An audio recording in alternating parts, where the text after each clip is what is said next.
අයිබෝවන් ජයග්‍රාහී සුබ දිනයක් ප්‍රාර්ථනා කරන ඔබට අද 2021 පෙබරවාරි මාසයේ 16 වෙනිදා අඟහරුවාදා දිනයේ අපි සූදානම් දවසේ පත්තරත් එක්ක ඔබට තොරතුරු කියන්නට. ලංකාවට ලැබුණු බොහෝ දේවල් ලැබුණේ අපේ සංස්කෘතික දායාදයන් ඒ වගේම අපේ බෞද්ධ දර්ශනය ආදී මේ සියලු දේ ලැබුණේ ඉන්දියාවෙන්. ඉන්දියාවෙන් ලැබුණු යහපත් දේවලට යහපත් ප්‍රතිචාර ලංකාවෙන් ලැබුණා වගේම බුද්ධ දර්ශනය වැනි කාරණාවලදී විශේෂයෙන්ම මහින්දාගමනයත් එක්ක අපට ලැබිච්ච කලා ශිල්ප අනිකුත් මේකවිධ කාරණා මේ හැම එකමත් එක්ක ලංකාවේ සංස්කෘතික විපර්යාස රැසක් සිදු වුණා. ඒ දේවලුත් එක්ක රට තුල ලංකාව තුල යහපත් ප්‍රවණතා ඇති වුණු අවස්ථා අනන්තයි අප්‍රමාණයි. හැබැයි දේශපාලනික වශයෙන් දැන් අපට ඉන්දියාව පැත්තෙන් ඇහෙන්න තියෙන දේවල් අපේ රටට කරන බලපෑම් එතරම් සුබවාදී වන්නේ නැහැ. ඊයේ දිනේ වැඩි දෙනෙක්ගේ අවධානයක් යොමු වෙච්ච කාරණාවක් තමයි ඉන්දියාවේ ಭಾರತೀಯ ජනතා පක්ෂයේ ශ්‍රී ලංකාවේ දේශපාලන කටයුතු ආරම්භ කරන්නට සූදානම් වී තිබෙන බව. මේක ඉන්දියාව පැත්තෙන් ඇහෙන්නේ කොහොමද? ඒ වගේම මේ පිළිබඳව ශ්‍රී ලංකාවේ දේශපාලනික කාරණා පිළිබඳව විද්වතුන්ගේ සහ මැතිවරණ කොමිසමේ අදහස් මොනවාද? මෙන්න මේ පිළිබඳවයි අපි දවසේ පත්තර තුලින් වැඩි අවධානයක් යොමු කරන්නේ. අද ප්‍රථමයෙන්ම මෞබිම පුවත්පතේ ප්‍රධාන ශීර්ෂයට අපේ අවධානය යොමු කරනවා. ලංකාවේ BJP ආණ්ඩුවක් හදනවා. මෝදීගේ ආණ්ඩුවේ ප්‍රබල ඇමති අමිත් ෂා කියයි. ඔහු තමයි BJP පක්ෂයේ උපසභාපතිවරයා. ඔහු මේක තමන්ගේ ජනතා නියෝජිතයින් හමු වෙච්ච අවස්ථාවක වගේම තමන්ගේ පක්ෂයේ සමාජිකයින් කිහිප දෙනෙක් ඉන්න අවස්ථාවක මේ ප්‍රකාශය කර තිබෙනවා. ලංකාවේ වගේම නේපාලයේත් ඔවුන් දේශපාලනික කටයුතු ආරම්භ කිරීමට සූදානම් බව. ඒ සඳහා වන හේතු සාධකයේ විදිහට ඔවුන් පෙන්වන කාරණාවත් මෞබිම ප්‍රධාන ශීර්ෂයටම උපුටා දක්වනවා. ශ්‍රී ලාංකික දෙමළ ජනයාගේ අයිතිය සුරකිනවා. ඒ අයිතිය සුරකීම සඳහා තමයි මේ විදිහේ දේශපාලන පක්ෂයක් ආරම්භ කරන්නට ශ්‍රී ලංකාව තුළ කටයුතු සූදානම් කරන්න කියලා. දැන් ලංකාව වගේම නේපාලයේත් ඔවුන් සූදානම් BJP පක්ෂයක් ආරම්භ කරලා දේශපාලනික කටයුතු කරන්න. ඒ සම්බන්ධයෙන් නේපාලයෙන් läගෙන විරෝධය පිළිබඳවත් මෞබිම තොරතුරු වාර්තා කරන්නේ මේ විදිහට. ස්වාධීන රාජ්‍යයකට එරෙහි බරපතල ප්‍රකාශයක් කඩිනම් පියවර ගන්නවා. ශ්‍රී ලංකාව සහ නේපාලය තුළ ಭಾರತೀಯ ජනතා පක්ෂයේ ආණ්ඩු පිහිටවා පාලන බලය අල්ලා ගැනීමට ಭಾರತೀಯ ජනතා පක්ෂයේ අරමුණ වී ඇති බව හෙළිදරව් කරමින් ත්‍රිපුර මහ ඇමතිවරයා කර ඇති ප්‍රකාශය එහි ස්වාධිපත්‍ය රාජ්‍යයන්ට එරෙහිව කරන ලද බරපතල ප්‍රජාතන්ත්‍රවාදී විරෝධී ප්‍රකාශයක් ලෙස සලකා කඩිනම් පියවර ගැනීමට සූදානම් බව ඉන්දිය කොංග්‍රසය සහ ඉන්දිය කොමියුනිස්ට් පක්ෂය කියයි කියලා මෞබිම තොරතුරු වාර්තා කරනවා. ඔවුන් දේශපාලනික වශයෙන් පක්ෂ විදිහට බෙදිලා ඉන්න අතරවාරදී මෙවැනි ලංකාවට ඒ වගේම නේපාලයට මෙවැනි බලපෑම් එක් පක්ෂයක් කරන්නට සූදානම් වෙද්දී ඔවුන්ගේ පැත්තෙන්ම ඒ චෝදනා එල්ල වෙනවා. මේක ප්‍රජාතන්ත්‍රවාදයට එල්ල කරන පහරක් එහෙම නැත්නම් බලපෑමක් කියන කාරණාව අපි අද පුවත්පතට අවධානය යොමු කරනවා. දැන් ಭಾರತೀಯ ජනතා පක්ෂයට මේ විදිහට ලංකාව තුළ දේශපාලනික කටයුතු කරන්න පුළුවන්. ඔවුන් කරොත් මොන වගේ තත්ත්වයක් ඇති වෙයිද? ಭಾರತೀಯ ජනතා පක්ෂයේ පිහිටවීමේ ප්‍රකාශය සම්පූර්ණයෙන්ම බැහැර කළ යුතුයි. මේ ආචාර්ය නීතිඥ ප්‍රතිභා මහානාම හේවා කරන ප්‍රකාශය ಭಾರತೀಯ ජනතා පක්ෂයේ ඉන්දියාවේ BJP දක්වූ අදහස අපි බැහැර කළ යුතුයි කියන කාරණාව තමයි එතුමන් අවධාරණය කරන්නේ. ශ්‍රී ලංකාව තුළ ಭಾರತೀಯ ජනතා පක්ෂයේ පිහිටවීමට කටයුතු කරන බව ಭಾರತೀಯ ජනතා පක්ෂය සිදු කළ ප්‍රකාශය නීතිමය වශයෙන්ුත් සදාචාරාත්මක වශයෙන්ුත් සම්පූර්ණයෙන් බැහැර කළ යුතු සහ පදනමක් නොමැති ප්‍රකාශයක් බව ආචාර්ය නීතිඥ ප්‍රතිභා මහානාම හේවා මහතා පැවසීය කියලා අද පුවත්පත තොරතුරු වාර්තා කරද්දී දැන් මැතිවරණ කොමිසම පැත්තෙන් කොහොමද මේ සම්බන්ධයෙන් ලැබෙන ප්‍රතිචාරය?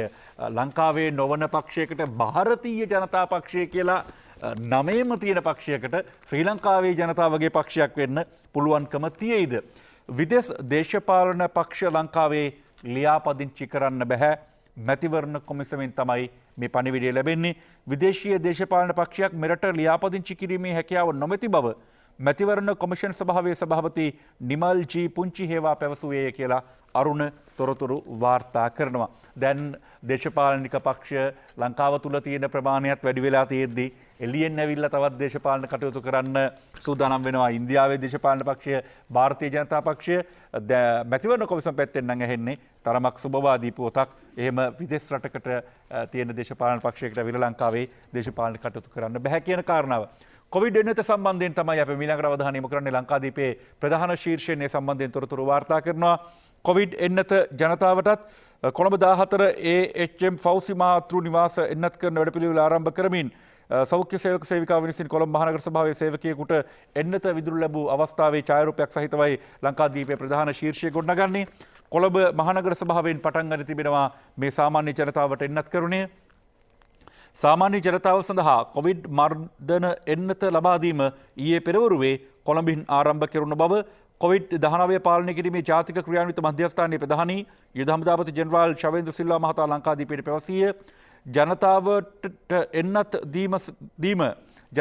දීම ඊයේ සිට ආරම්භයි ජනාධිපති ගෝඨාභය රාජපක්ෂ මහතා උපදෙස් දුන් හේයින් එම වැඩපිළිවෙල මෙසේ ආරම්භ කළ බව යුද හමුදාපතිවරයා කීයේය. ඊයේ දවසේදී ආරම්භ වෙනවා මේ එන්නත් දීමේ කටයුතු. කොවිඩ් එන්නත ජනතාවටත් යනුවෙන් ලංකාදීපයේ ප්‍රධාන ශීර්ෂය ගොඩනගන්නේ යනුව ඉතිරි එන්නත් ලක්ෂ 2.5 පොදු ජනතාවට දීම ඇරඹේ.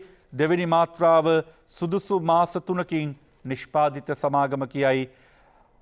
ඇස්ට්‍රාසෙනෙකා එන්නතේ දෙවෙනි මාත්‍රාව ලෙස ලබා දීමට ගබඩා කර තිබූ එන්නත් 2,50,000 මහජනතාව වෙත වහාම ලබා දෙන ලෙස ජනාධිපති ගෝඨාභය රාජපක්ෂ මහතා කොවිඩ් කමිටුව වෙත පෙරේදා දැනුම් දී ඇත. මේ ලක්ෂ 2.5 ප්‍රමාණයක් ගබඩා කර තිබුණේ ඊළඟ වටේදී. එහෙම නැත්නම් මේ මාත්‍රාවේ තවත් යන්න ඕනේ වටයක් පළවෙනි මාත්‍රාව ගත්ත අයට දෙවෙනි මාත්‍රාව විදියට ඒ සඳහා තමයි ගබඩා කරලා තිබුණේ. හැබැයි ජනාධිපතිවරයාගේ අවධානය යොමු කරා මේ මාස 3ක කාල සීමාවකින් පස්සේ නම් දෙවෙනි මාත්‍රාව ලබා දෙන්නේ. ඒ සඳහා අපට යලි ඉන්දියාවෙන් මේක ආනයනය කිරීමේ හැකියාව පවතිනවා. ඒ නිසා දෙවෙනි මාත්‍රාව ලබා දීමට ගබඩා කර තිබූ ලක්ෂ 2.5ක ප්‍රමාණය පොදු ජනතාව වෙනුවෙන් මුදා හරින්න කියන නියෝගය ලබා දුන්නා ජනාධිපතිවරයා. එනවා තමයි කොවිඩ් කමිටුව ඒ සම්බන්ධයෙන් අවශ්‍ය ක්‍රියාමාර්ග ගන්නේ. ඒ අතර ලංකාදීපයේ වාර්තා කරනවා දැන් සාමාන්‍ය ජනතාවට කොවිඩ් එන්නත ලබා දෙන අතරවාරයේදී පාර්ලිමේන්තුව නියෝජනය කරන පාර්ලිමේන්තු මන්ත්‍රීවරුන්ටත් අද සිට කොවිඩ් එන්නත ලබා දීමට සූදානම් බවයි ලංකාදීපයේ තොරතුරු වාර්තා කරන්නේ. පාර්ලිමේන්තු මන්ත්‍රීවරුන්ට එන්නත අද සිට ලංකාදීපයයි තොරතුරු වාර්තා කරන්නේ. ඒ වගේම දිනමින වාර්තා කරන අධි අවදානම් කලාපවල ජනතාවටත් මේ බස්නාහිර පළාත විශේෂයෙන්ම ඒ අධි අවදානම් කලාපවල ඉන්න අයට මේ ලබා දෙන්න සූදානම් කියලා මේ එන්නත අධි අවදානම් කලාපවල ජනතාවට සමීපව කටයුතු කරන පුද්ගලයින්ට කොවිඩ් එන්නත රට පුරා අධි අවදානම් කලාපවල පුද්ගලයින්ට ඊයේ සිට කොවිඩ් එන්නත ලබා දීමට රජය තීරණය කර තිබෙන බවයි දිනමිනත් තොරතුරු වාර්තා කරන්නේ. අපි දිවයිනට අවධානය යොමු කරනවා බස්නාහිර අවදානම් අයටත් කොරෝනා එන්නත පාර්ලිමේන්තු මන්ත්‍රීන්ටත් අද සිට ලබා දෙයි කියලා දිවයිනත් ප්‍රධාන ශීර්ෂයෙන් තොරතුරු වාර්තා කරද්දී අරුණ තොරතුරු වාර්තා කරනවා දැන් ඊළඟ එන්නත් තොගය කොහොමද ලබා ගන්නේ? මුල්ලික එන්නත් තොගය නම් අපට ලැබුණා ඉන්දියාවෙන් ඒක ආධාරයක් විදිහට ලැබුණේ මූලික එන්නත් තොගය. ඔවුන් ඒ රටින් වෙනත් රටවලට එන්නත අපනයනය කිරීමේ කාරණේදී ඉන්දියාවෙන් ඔවුන් ලංකාවට ප්‍රථමයෙන්ම මේ එන්නත ලබා දීමට කටයුතු සූදානම් කළා. ඒ ජනාධිපතිවරයා සහ ඉන්දීය විදේශ අමාත්‍යවරයා අතර ඇතිවෙච්ච සාකච්ඡාවල ප්‍රතිඵලයක් විදිහට දැන් ඉතිරි ටික ලංකාවට එන්නේ කොහොමද? ඉන්දීය එන්නත මිලට ගන්න ඖෂධ සංස්ථාවට අනුමැතිය ලැබී තිබෙන බවයි අරුණ තොරතුරු වාර්තා කරන්නේ. රාජ්‍ය ඖෂධ නීතිගත සංස්ථාවට ඉන්දියාවේ සීරම් ආයතනයෙන් කොවිඩ්-19 මර්ධන එන්නත් මිලදී ගැනීම සඳහා වන ගිවිසුමට නීතිපතිවරයා අනුමැතිය ලබා දී තිබේ. යම් යම් සංශෝධනවලට යටත්ව අදාළ ගිවිසුමට නීතිපතිවරයා අනුමැතිය ලබා දී තිබෙන බවයි අරුණ තොරතුරු වාර්තා කරන්නේ. දැන් අපිට ලංකාවේ අහන්න තියෙනවා අලුත් වෛරස් ප්‍රභේදයක් සම්බන්ධයෙන්. ඒ වෛරස් ප්‍රභේදය සම්බන්ධයෙන් ලංකාදීපයේ තොරතුරු වාර්තා කරන්නේ මේ විදිහට.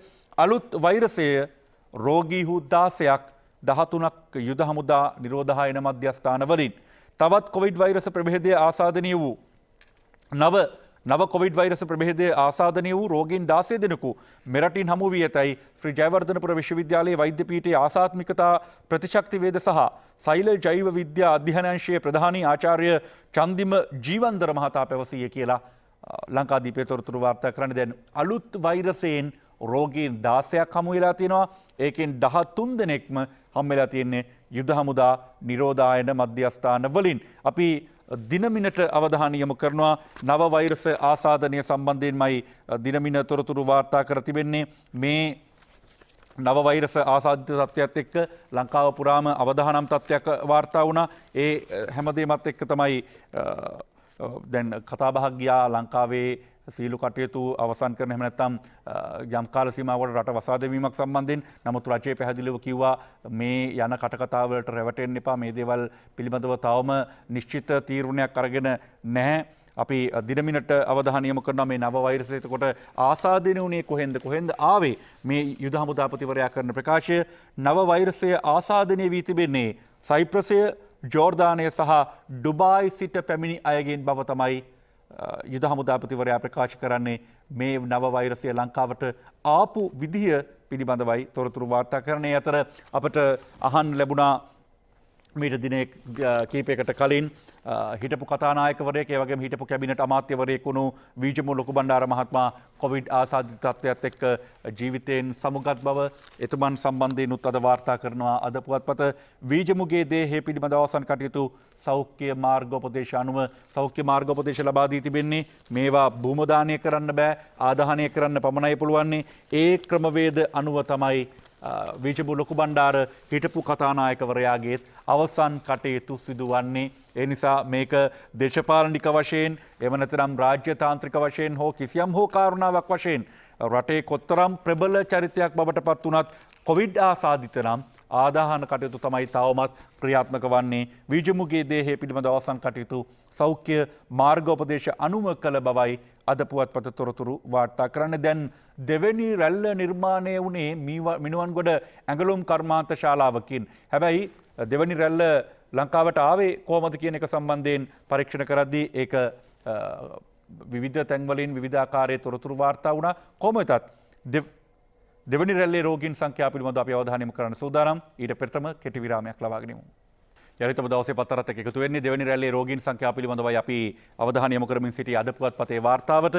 දෙවැනි රැල්ලේ රෝගීන් 72401ක්, සමස්ත COVID-19 රෝගීන් 76428ක් දක්වා ඉහළට, මරණ ගණන 403යි, සුව වූ සමස්ත ගණන 69411ක් බව තමයි අද පුවත්පත තොරතුරු වාර්තා කර තිබෙන්නේ. දැන් දෙවැනි රැල්ලේ තත්ත්වය එහෙම වෙද්දී කොරෝනා නීති අපිම ලිහිල් කරගෙන ඉන්නවා. සමහර අවස්ථාවල රටේ නීති පනවනවා, අවශ්‍ය නීති අංශ, අවශ්‍ය ආරක්ෂක අංශ, සෞඛ්‍ය අංශ උපදෙස් ලබා දෙනවා. මේ විදිහට කරන්න, මේ විදිහට කරන්න, මේ විදිහට කරන්න, මෙහෙම හැසිරෙන්න කියලා. හැබැයි ඒ නීති සමහර විටක අපිම අපේ පෞද්ගලික කාරණාවන් වෙනුවෙන් වෙනස් කර ගන්නවා.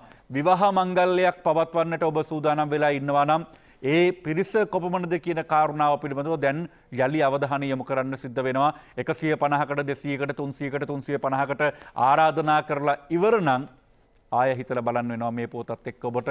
ඒ තමයි කොරෝනා නීති තද වෙයි, මංගල උත්සවවලට උපරිමය 50යි. අනෙකුත් සියලුම උත්සවවලටත් එහෙම්මයි. ඒ කියන්නේ හැබැයි මේ උත්සව පෞද්ගලික උත්සව විතරක් වෙන්න බෑ. රාජ්‍යාංශීය සංවිධානය කරන ඕනම උත්සවයකට මේක නීතිය සමාන වෙයි කියලා අපි විශ්වාස කරනවා. හැමතැනටම 50යි නම් 50යි. එතනින් එහාට යන්න පුළුවන් කමක් නැහැ. අවමංගල උත්සව ඒක කොරෝනාද මොකක්ද කියන කාරණේ නෙවෙයි මියගිය හේතුව. අවමංගල උත්සව පැය 24න් අවසන් කළ යුතුයි. මේ තමයි අලුත්ම නීති ප්‍රතිපාදනය සකස් වී තිබෙන ආකාරය. අලුත්ම නීති රාමුව සකස් වී තිබෙන්නේ. කොරෝනා නීති යලි ක්‍රියාත්මක වෙලා යලි කොරෝනා නීති තද වුණු බව තමයි මවබිම තොරතුරු වාර්තා කරන්නේ. ලංකාදීපය නිරෝධායන මධ්‍යස්ථානයක රෙදි අපුල්ලන ප්‍රාදේශීය ලේකම්වරයෙක් පිළිබඳව තොරතුරු වාර්තා කරනවා. දැන් රෙදි අපුල්ලන කිව්වහම වෙනත් අර්ථයක් ඔබට එන්න පුළුවන් නෑ.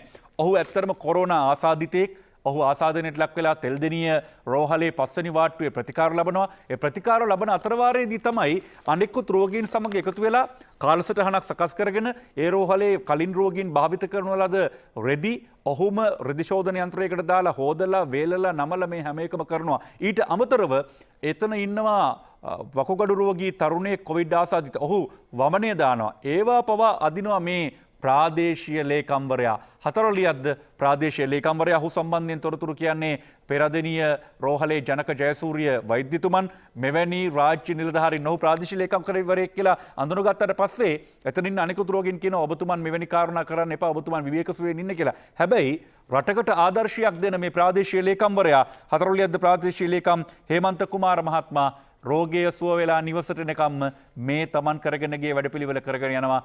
ඒ අතර ඒ වාට්ටුවේ ප්‍රතිකාර ලබන අනෙක් පිරිසත් ඔහුට සහාය දැක් වූ බව තමයි ඔහු ලංකාදීපය සමගින් කරන ලද සාකච්ඡාවේදී අදහස් දක්වා තිබෙන්නේ.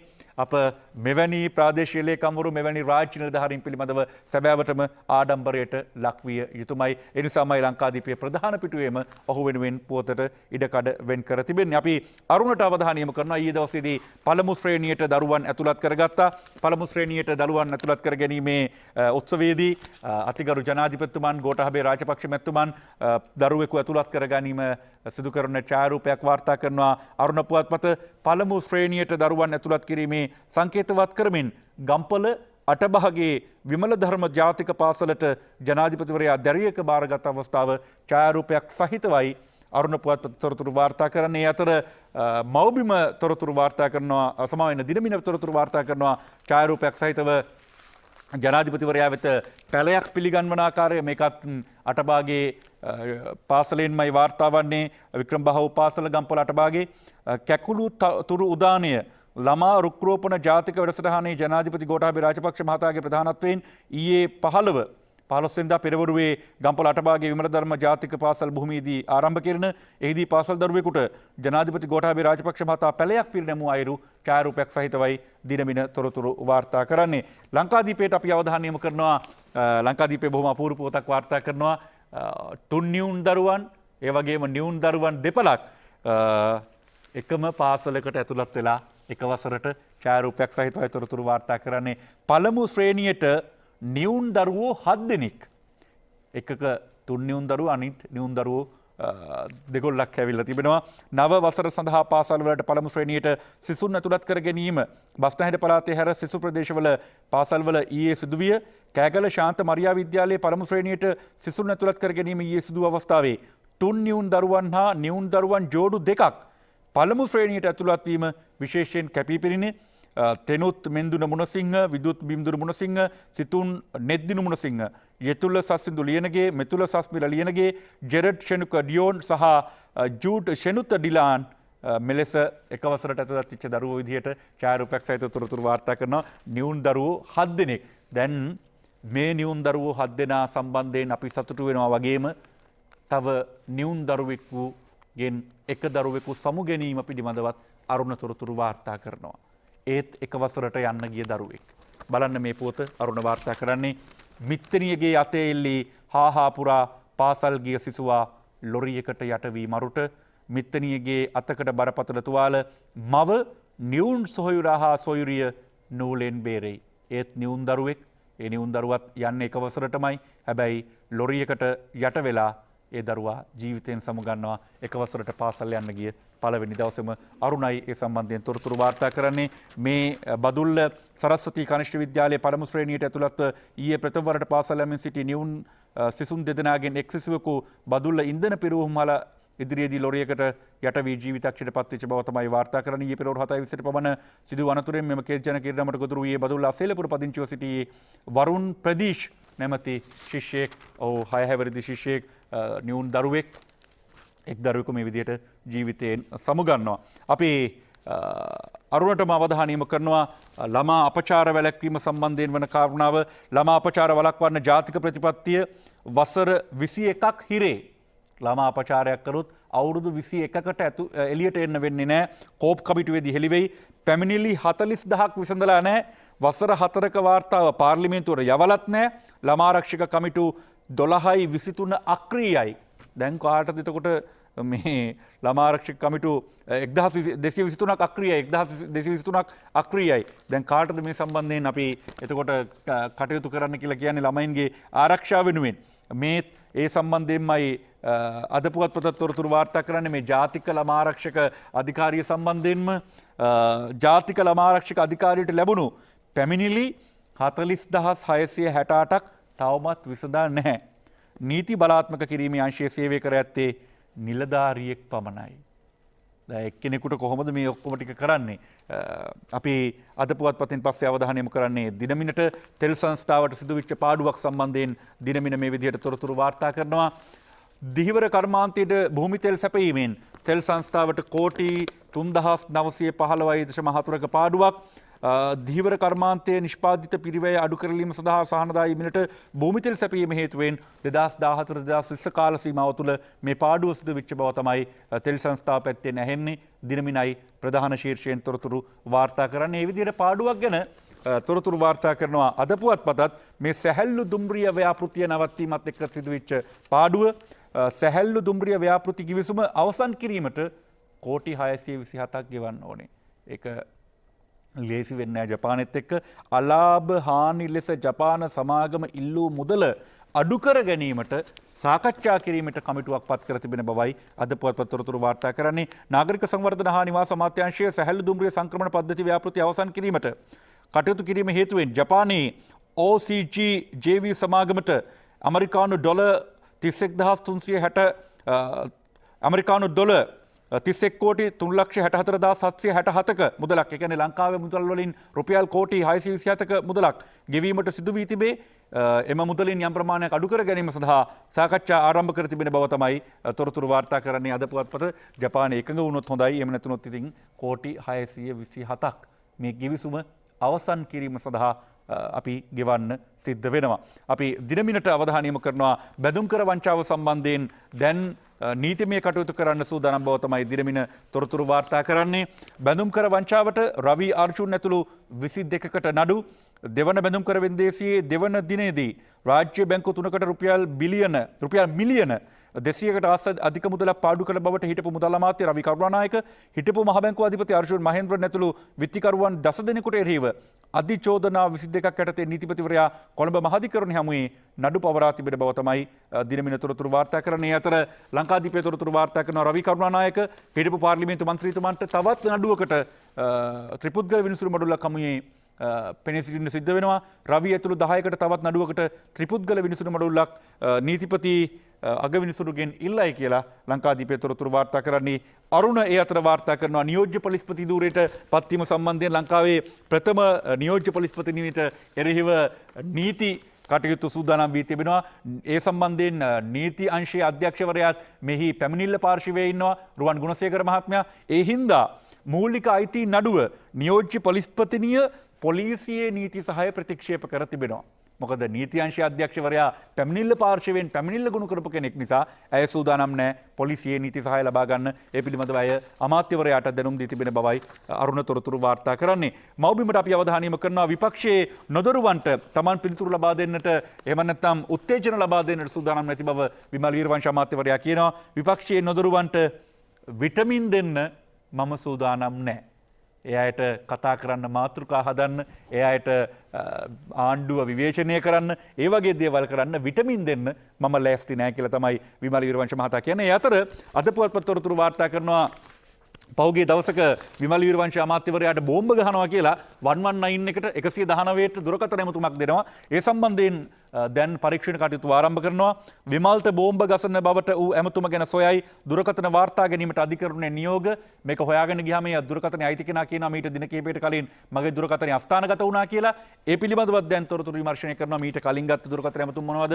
මේ ඇමතුමට පස්සේ ගත්ත ඇමතුම් මොනවද? මේ ආදී කාරණා පිළිබඳව වැල්ලවත පොලිසිය තමයි මේ සම්බන්ධයෙන් විමර්ශන කරන්න කියලා තොරතුරු වාර්තා කරනවා අද පුවත්පත. අපි අවධානය යොමු කරන්නේ දිනමින පුවත්පතට මහනගර සභා සම්බන්ධයෙන් වන දැනට පවතින ආඥා පනත් සහ ප්‍රාදේශීය සභා පනතේ සංශෝධන කඩිනම් කිරීම සඳහා අග්‍රාමාත්‍යවරයාගේ උපදෙස් ලැබී තිබෙන බව තමයි දිනමින තොරතුරු වාර්තා කරන්නේ. ඒ අතර දිනමිනම වාර්තා කරනවා තිස්ස අත්තනායක පාර්ලිමේන්තු මන්ත්‍රීවරයාගේ ප්‍රකාශය ආණ්ඩුව ඇතුලේ බෙදීමක් තිබෙන බවයි තිස්ස අත්තනායක පාර්ලිමේන්තු මන්ත්‍රීතුමන් සඳහන් කරන්නේ. ඒ අතර රටේ මානව හිමිකම් උල්ලංඝනය අධිරාජ්‍යවාදීන්ට රටට මැදිහත් වීම පහසු කරනවා කියලා විජිත හේරත් හිටපු පාර්ලිමේන්තු මන්ත්‍රීවරයා ජනතා විමුක්ති පෙරමුණ නියෝජනය කරන එතුමන් සඳහන් කරනවා රටේ මානව හිමිකම් උල්ලංඝනය අධිරාජ්‍යවාදීන්ට රටට මැදිහත් වීම පහසු කරනවා බව බලය හොබවන ආණ්ඩුව විසින් රටේ මානව හිමිකම් උල්ලංඝනය කිරීමෙන් මෙරට අභ්‍යන්තර ප්‍රශ්නවලට මැදිහත් වීමට අධිරාජ්‍යවාදීන්ට පහසු බව ජනතා විමුක්ති පෙරමුණේ ප්‍රචාරක ලේකම් විජිත හේරත් මහතා බත්තරමුල්ල පක්ෂ කාර්යාලයේදී පෙරේදා ප්‍රකාශ කළ බව තමයි පසුගියදා ප්‍රකාශ කළ බව තමයි දිනමින තොරතුරු වාර්තා කරන්නේ. රනිල් වික්‍රමසිංහ මහතා සහ සජිත් ප්‍රේමදාස මහතා අතර හමුවක් සිදු වූ බවත් ලංකාදීපයේ දිනමිනම තොරතුරු වාර්තා කරනවා. මීට කලින් හරින් ප්‍රනාන්දු පාර්ලිමේන්තු මන්ත්‍රීතුමනොත් රනිල් වික්‍රමසිංහ මහත්මයා හම්බෙලා තිබ්බා. දැන් සජබ එජාප එකතුවකටද මේ යන්නේ. රනිල් සජිත් හමුවක් කියලා දිනමින තොරතුරු වාර්තා කරනවා. ඒ අතර ලංකාදීපයේ තොරතුරු වාර්තා කරනවා. පාස්කු ප්‍රහාරය සම්බන්ධ වාර්තාව එළිදක්වන්න සූදානම්. ඒක පිටපතත් අග්‍රද ගුරුතුමන්ටත් පිළිගන්වන බව තමයි අධ්‍යාපන අමාත්‍ය ජී.එල්. පීරිස් මහතා සඳහන් කරන්නේ. පාස්කු ප්‍රහාර වාර්තාව එළිදක්වනවා පිටපතක් අග්‍රද ගුරුතුමන්ටත්. දැන් ක්‍රිකට් නිලවරණය පවත්වන්න සූදානම් වෙලා තියෙනවා. ක්‍රිකට් නිලවරණය අතපොවන මානයේ තියෙද්දී ක්‍රිකට් නිලවරණයට පෙර නව ව්‍යවස්ථාවක් ඕනෑ. අද පුවත්පතේ ප්‍රධාන ශීර්ෂය හිටපු ටෙස්ට් ක්‍රීඩකීන් ක්‍රිකට් සභාපතිවරුන් හා සිවිල් ක්‍රියාකාරීන් පිරිසක් අධිකරණයට යති.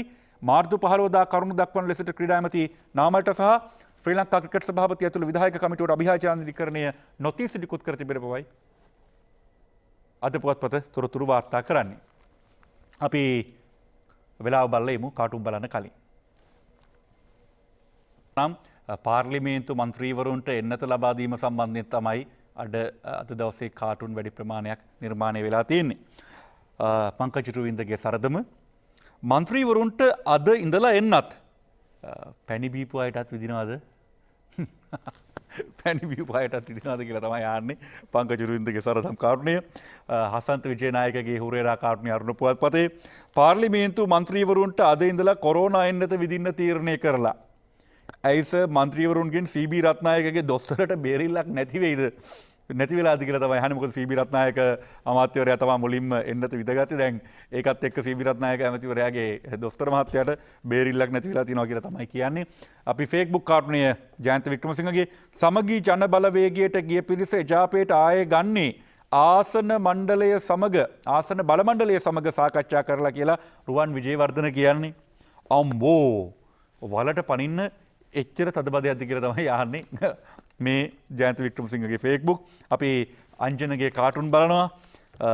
දිනමින පුවත්පතේ දාරළුවේ පඬු කරඳ ගහ බේරගන්න සසුන්ගත කරලා රටේ අනෙක් සම්පත් ටිකත් ওই විදිහට සසුන්ගත කළා නම් හරි කියලා තමයි කියන්නේ. බේරගන්න එහෙම නැත්තම් නම් බැරි වෙයි කියලා අංජනගේ කාටුන් එක අද නිර්මාණය වෙන්නේ. අපි දවසේ 14 විදුර අබේනායකගේ මව්බිය පුවත්පතේ පැණි බීගත් පිරිස මුට්ටිය බිඳගෙනය සීබී කල් තියා එන්නත විදගෙනය තවමත් කොවිඩ් රකුසා පැල් බැඳගෙනය පොදු ජනතාව ලිප ළඟ දන ඇනගෙනය. මන්ත්‍රීවරුන්ට විදිනවා සාමාන්‍ය ජනතාවට අපි බලමු දැන් විදිනවා කියලා තියෙනවා. බලමු කොහොමද මේක ක්‍රියාත්මක වෙන්නේ කියලා. අපි ඔබට ආරාධනා කරනවා මීළඟ සාකච්ඡාව සමගින් එක්වන්නට. හිටපු අමාත්‍යවරයෙක් සහ හිටපු කතානායකවරයෙක් වුණු විජිම ලොකු බණ්ඩාර මහත්මයා කොවිඩ් හේතුවෙන් ජීවිතක්ෂයට පත් වෙනවා. එතුමන් සම්බන්ධයෙන්ුයි විශේෂ ගුණකථන සාකච්ඡාවක් සිදු කරන්නේ. ඒ සඳහා සහභාගී වෙනවා අමාත්‍ය නිමල් සිරිපාල් ද සිල්වා මහත්මයා.